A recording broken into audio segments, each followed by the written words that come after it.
नमस्कार, आपण पाहत आहात रिपब्लिकन वार्ता सुपरफास्ट बातमीपत्र। चला तर जाणून घेऊया दिवसभरातील काही महत्त्वाच्या घडामोडी। पहिलीच बातमी आहे नाशिक येथून जुन्या भांडणाची कुरापत काढून डी फार्मसीच्या विद्यार्थ्याचा खून। नाशिक शहरात होळीचा सण मोठ्या उत्साहात साजरा होत असताना अंबड पोलीस ठाण्याच्या हद्दीत खुनाची घटना घडली आहे। जोसेफ चर्च समोर जुन्या भांडणाची कुरापत काढून 20 वर्षीय सुमित देवरे या युवकावर अरुण वैरागर यांनी चॉपरने वार करून गंभीर जखमी केले। दरम्यान जखमीवर शासकीय रुग्णालयात उपचार सुरू असताना तो मृत झाला।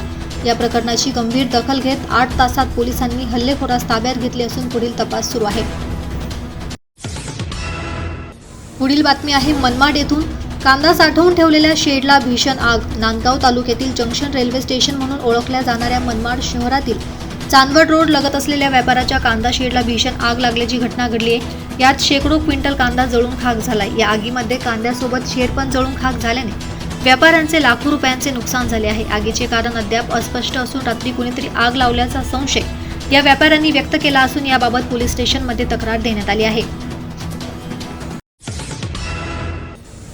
पुढील बातमी आहे लातूर येथून व्हिक्टोरिया ॲग्रो कारखान्याला भीषण आग। लातूर जिल्ह्यातील शिरूर अनंतपाळ तालुक्यातील साकोळ येथील व्हिक्टोरिया ॲग्रो फूड आणि प्रोसेसिंग प्रायव्हेट कारखान्यात भीषण आग लागल्याची घटना आज शुक्रवारी घडली।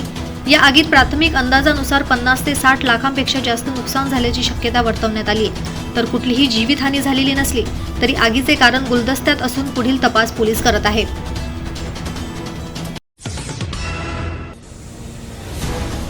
पुढील बातमी आहे फुलंब्री येथून मोटारसायकल आणि कारचा भीषण अपघात। छत्रपती संभाजीनगर जिल्ह्यातील फुलंब्री तालुक्याच्या जातेगाव फाट्यावर कार आणि मोटारसायकलचा भीषण अपघात झालाय।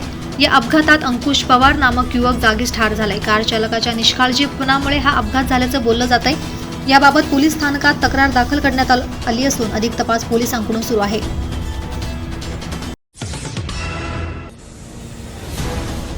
पुढील बातमी आहे पूर्णा येथून रस्ता आहे की मौत का कुआ। परभणी जिल्ह्यातील पूर्णा तालुक्यामध्ये फुकटगाव येथे रेल्वे प्रशासनाचा अजब कारभार पाहायला मिळालाय।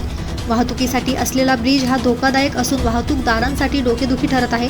शेतकऱ्यांना ऊस वाहतूक करण्यासाठी खूप मोठे शर्तीचे प्रयत्न करावे लागत आहे। जर थोडाही प्रयत्न चुकला तर जीवितहानी आणि शेतकऱ्यांचे नुकसान दोन्ही गोष्टी टाळता येत नाही। यावर रेल्वे प्रशासनाने योग्य ती कार्यवाही करून शेतकऱ्यांना रस्ता वापरण्यायोग्य करून द्यावा अशी मागणी शेतकऱ्यांच्या वतीने होत आहे। पुढील बातमी आहे कळमनुरी येथून आगळ्यावेगळ्या होळीची परिसरात चर्चा। हिंगोलीच्या कळमनुरी तालुक्यातील डोंगरकडा येथील होळी चर्चेचा विषय ठरली आहे। शरीराला घातक असणाऱ्या मादक पदार्थांमुळे सध्याची तरुणाई व्यसनाच्या आहारी जात आहे आणि त्यामुळे अनेक तरुण मृत्युमुखी पडत आहे। अनेकांचे संसार उद्ध्वस्त होत आहे। या पार्श्वभूमीवर तरुणांना व्यसनमुक्त करण्यासाठी होळीमध्ये मादक पदार्थ दहन करून आगळीवेगळी होळी तरुणांच्या पुढाकाराने साजरी करण्यात आली। या होळीमध्ये सिगारेट, गुटखा, तोटा, गाईछाप, दारू, विमल गुटखा असे अनेक व्यसनाचे मादक पदार्थ जाळून व्यसनमुक्त गाव करण्याचा निर्धार करण्यात आला। पुढील बातमी आहे फुलंब्री येथून ट्रॅक्टर 1 वर्षापूर्वी चोरी मात्र गुन्हा वर्षाने दाखल। छत्रपती संभाजीनगर जिल्ह्यातील फुलंब्री तहसील परिसरातून 11 मार्च 2024 ते 20 जून 2024 दरम्यान 4 ट्रॅक्टर चोरी झाले होते। मात्र याबाबतचा गुन्हा आज पोलीस ठाण्यात दाखल करण्यात आला आहे। मात्र सर्वत्र एकच चर्चा सुरू आहे की गुन्हा 1 वर्षांपूर्वी झाला होता आणि दाखल आज होत आहे। यात काहीतरी गौडबंगाल आहे। या प्रकरणी वरिष्ठ अधिकारी यांनी सखोल चौकशी केली तर मोठं प्रकरण समोर येऊ शकतं अशी चर्चा सर्वत्र सुरू आहे। पुढील बातमी आहे नांदगाव येथून साळवे कुटुंबियांवर प्राणघातक हल्ला। नाशिक जिल्ह्यातील नांदगाव येथील साळवे कुटुंबियांवर प्राणघातक हल्ला झाला असून याबाबत नांदगाव पोलीस स्टेशनमध्ये गुन्हा नोंद करण्यात आला आहे। 10 मार्च 2025 मधील गंभीर गुन्ह्यातील आरोपींना तात्काळ अटक करा तसेच इतर काही न्याय मागण्यांची निवेदन अन्याय अत्याचार विरोधी कृती समिती AVKSच्या वतीने अतिरिक्त पोलीस अधीक्षक नाशिक ग्रामीणचे आदित्य मिरखेलकर यांना देण्यात आले। पुढील बातमी आहे नांदगाव येथून अवैध धंद्यांकडे पोलिसांचा कानाडोळा। नांदगाव तालुक्यात असलेल्या मनमाड शहरात अवैध धंदे जोरात सुरू आहे।